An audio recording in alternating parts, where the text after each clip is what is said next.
नमस्कार, स्वागत है आपका द न्यूज पर। मैं हूं आपके साथ शेरिन। दिल्ली के मुख्यमंत्री अरविंद केजरीवाल जो कल ही तिहाड़ जेल से छूटकर आए हैं और अब उनके झूठ की पोल खोल दी है देश के गृह मंत्री अमित शाह ने। जी हां, जैसे ही आज अरविंद केजरीवाल ने चुनाव प्रचार शुरू किया, उन्होंने आरोप लगाया कि प्रधानमंत्री नरेंद्र मोदी जल्द ही 75 साल के हो जाएंगे 17 सितंबर को, और उसके बाद अमित शाह बनेंगे प्रधानमंत्री और कर देंगे योगी को किनारे। जिस तरीके से प्रधानमंत्री के पद को लेकर यह झूठ फैलाया गया सीएम अरविंद केजरीवाल की तरफ से, जिस पर आज पलटवार करते हुए गृह मंत्री अमित शाह ने कहा है कि देश की जनता, चाहे फिर वो पूर्व की हो या फिर पश्चिम उत्तर प्रदेश की हो या फिर दक्षिण पूर्वोत्तर से हो, वो सभी जनता जो है वो आज प्रधानमंत्री नरेंद्र मोदी के साथ खड़ी है।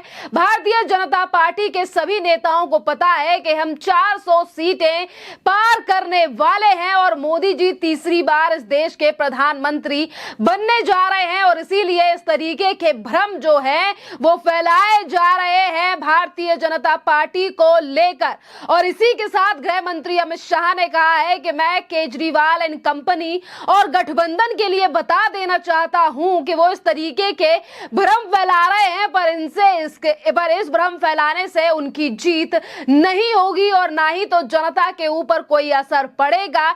मैं स्पष्ट करना चाहता हूं कि भारतीय जनता पार्टी के संविधान में ऐसा कोई भी प्रावधान नहीं है कि प्रधानमंत्री नरेंद्र मोदी 75 साल के होते ही प्रधानमंत्री की गद्दी से हट जाएंगे। देखिए, इस देश की जनता पूर्व हो, पश्चिम हो, उत्तर हो, दक्षिण हो या नॉर्थ ईस्ट हो, हर कोने में मोदी जी के साथ प्रचंड समर्थन के साथ खड़ी है। इंडिया अलायंस के जितने भी चट्टे बट्टे हैं वो सभी को मालूम है कि हम 400 पार करने जा रहे हैं, मोदी जी तीसरी बार इस देश का प्रधानमंत्री बनेंगे। इसलिए इस प्रकार की भ्रांति फैला रहे हैं। मैं देश की जनता के सामने स्पष्ट करना चाहता हूं कि भाजपा के संविधान में ऐसा कोई प्रोविजन नहीं है। मोदी जी ही 29 तक नेतृत्व करेंगे और मोदी जी ही आने वाले चुनाव का भी नेतृत्व करेंगे। इंडिया अलायंस के लिए कोई अच्छा समाचार नहीं है। उनको खुश होने की जरूरत नहीं है। उनको ज्यादा परिश्रम करना चाहिए, भ्रष्टाचार बंद करना चाहिए और लोगों के प्रति सहानुभूति और संवेदनशीलता के साथ काम करना चाहिए। इसकी जगह इस प्रकार के झूठे भ्रम फैलाकर वो चुनाव नहीं जीत सकते। मोदी जी इस देश को बहुत आगे ले गए हैं और मोदी जी को इस देश को और आगे ले जाना है। किसी भी प्रकार की कोई कंफ्यूजन भारतीय जनता पार्टी के कोई क्वार्टर में नहीं है। ये देश की और इसी के साथ गृह मंत्री अमित शाह ने बोला है कि मोदी जी 2029 तक जो है वो देश का नेतृत्व करेंगे, यानी कि इस बार प्रधानमंत्री नरेंद्र मोदी बनने जा रहे हैं और आने वाले 5 साल तक वही प्रधानमंत्री रहेंगे। और इसी के साथ उन्होंने कहा है कि प्रधानमंत्री नरेंद्र मोदी की जीत को देखते हुए इस कदर जो है वो खबरें फैलाई जा रही हैं प्रधानमंत्री नरेंद्र मोदी के पद को लेकर या फिर प्रधानमंत्री के पद को लेकर। ये सीधा हमला जो है वो प्रधानमंत्री नरेंद्र मोदी ने गठबंधन और दिल्ली के मुख्यमंत्री अरविंद केजरीवाल को लेकर बोला है। और इसी के साथ उन्होंने कहा है कि जहां एक तरफ भारतीय जनता पार्टी को लेकर जिस तरीके से ये लोग भ्रम फैला रहे हैं, जो कि भारतीय जनता पार्टी जो के नेता अच्छी तरीके से जानते हैं कि ये सिर्फ और सिर्फ विपक्ष की बौखलाहट है।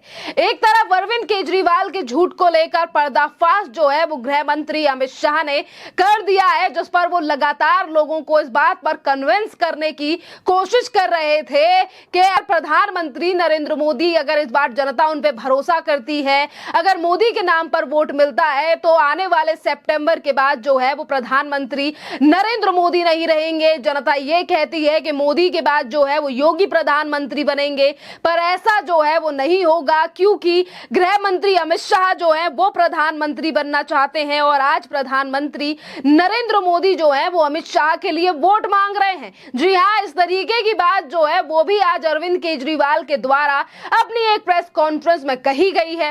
दरअसल कल शाम को ही अरविंद केजरीवाल तिहाड़ जेल से छूटकर जो है वो वापस आए हैं, वो भी कुछ ही दिनों के लिए। और इस बात पर भी बड़ा हमला जो है वो गृह मंत्री अमित शाह ने बोला और उन्होंने कहा कि अगर अरविंद केजरीवाल को लगता है कि ये अंतरिम जमानत जो है वो सुप्रीम कोर्ट की तरफ से क्लीन चिट है, अगर अरविंद केजरीवाल ये सोच रहे हैं कि ये अंतरिम जमानत नहीं, ये क्लीन चिट है, तो अरविंद केजरीवाल की समझ जो है वो कानून को लेकर बिल्कुल खराब है। जी हाँ, ये बड़ा हमला जो है वो गृह मंत्री अमित शाह ने केजरीवाल को लेकर बोला है कि कुछ ही दिनों के लिए जो है आप सिर्फ बाहर आए हैं, यानी कि 2 जून को फिर एक बार अरविंद केजरीवाल को जेल के अंदर ही जाना है, तिहाड़ के अंदर ही जाना है। आज तो मुख्यमंत्री अरविंद केजरीवाल को लेकर गृह मंत्री अमित शाह ने यह तक कह दिया कि यह अंतरिम जमानत है, कोई क्लीन चिट नहीं है।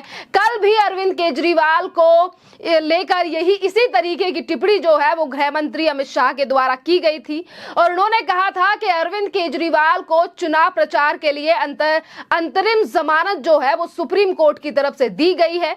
उन्होंने सुप्रीम कोर्ट के सामने प्रार्थना की कि उनकी गिरफ्तारी गलत है, लेकिन सुप्रीम कोर्ट ने उसे नहीं माना। अंतरिम जमानत सिर्फ 1 जून तक दी गई है और 2 जून को उन्हें एजेंसियों के सामने सरेंडर करना होगा। अगर अरविंद केजरीवाल इसे क्लीन चिट मानते हैं तो उनकी कानूनी समझ काफी ज्यादा कमजोर है। और इसी के साथ उन्होंने कहा कि अरविंद केजरीवाल जब भी प्रचार करने जाएंगे लोगों को जो है वो शराब घोटाले जरूर याद आएंगे। जी हाँ, सीधा सीधा हमला बोलकर जो है वो शराब घोटाले को लेकर बड़ा हमला जो है वो मुख्यमंत्री अरविंद केजरीवाल के ऊपर गृह मंत्री अमित शाह ने बोला और कहा है कि जहां भी प्रचार करने के लिए मुख्यमंत्री जाएंगे वहीं के लोगों को शराब घोटाला याद आएगा। सुप्रीम कोर्ट के द्वारा मौजूदा चुनावों में प्रचार करने के लिए अंतरिम जमानत दी गई है, पर दिल्ली की जनता जो है और देश की जनता इन चीजों को लेकर समझदार है कि किस तरीके से तिहाड़ जेल से रिहाई मिली है अरविंद केजरीवाल के लिए, वो भी सिर्फ और सिर्फ चुनाव प्रचार करने के लिए। देखिए, जैसे जैसे तो लोकसभा चुनाव के चरण आगे बढ़ रहे हैं वैसे ही एक दूसरे को लेकर लगातार आरोप जो है वो पार्टियों के सामने आ रहे हैं। खैर, कहीं ना कहीं अमित शाह का जो पलटवार आम आदमी पार्टी के संयोजक अरविंद केजरीवाल और पूरे गठबंधन को दिया गया है, क्योंकि बात अगर हम अरविंद केजरीवाल की करें तो वो कल रात से घर आए हैं, यानी कि वापस आए हैं जेल से, और जिसके बाद वो अलग अलग मुद्दों को लेकर जो है वो भारतीय जनता पार्टी के ऊपर हमलावर दिखाई दे रहे हैं। पर वहीं दूसरी तरफ भी भारतीय जनता पार्टी लगातार हमलावर और जवाब भी दे रही है, यानी कि पलटवार भी बीजेपी की तरफ से मुख्यमंत्री अरविंद केजरीवाल के ऊपर किया जा रहा है। जहां एक तरफ आम आदमी पार्टी का कहना है कि अब ईमानदार मुख्यमंत्री बाहर आ चुके हैं, तानाशाह की विदाई होगी, 4 जून को इंडिया गठबंधन की सरकार बनेगी और आज इन्हीं चीजों को दोहराया गया है मुख्यमंत्री अरविंद केजरीवाल के द्वारा। तो वहीं दूसरी तरफ भारतीय जनता पार्टी के प्रदेश अध्यक्ष वीरेंद्र सचदेवा से लेकर तमाम बीजेपी के नेता केजरीवाल की रिहाई पर लगातार हमला बोल रहे हैं और ये कह रहे हैं कि पैरोल पर तो अपराधी भी जेल से बाहर आते हैं। और इसी के साथ कहा गया है कि अरविंद केजरीवाल भ्रष्टाचारी थे, भ्रष्टाचारी हैं और भ्रष्टाचारी ही रहेंगे। और यही पोस्टर जो है वो बीजेपी की तरफ से रिलीज भी किया गया है अरविंद केजरीवाल को लेकर। खैर, इस पूरे मामले पर आप लोगों की जो भी राय हो आप भी हमें कमेंट कर जरूर बताइए। धन्यवाद।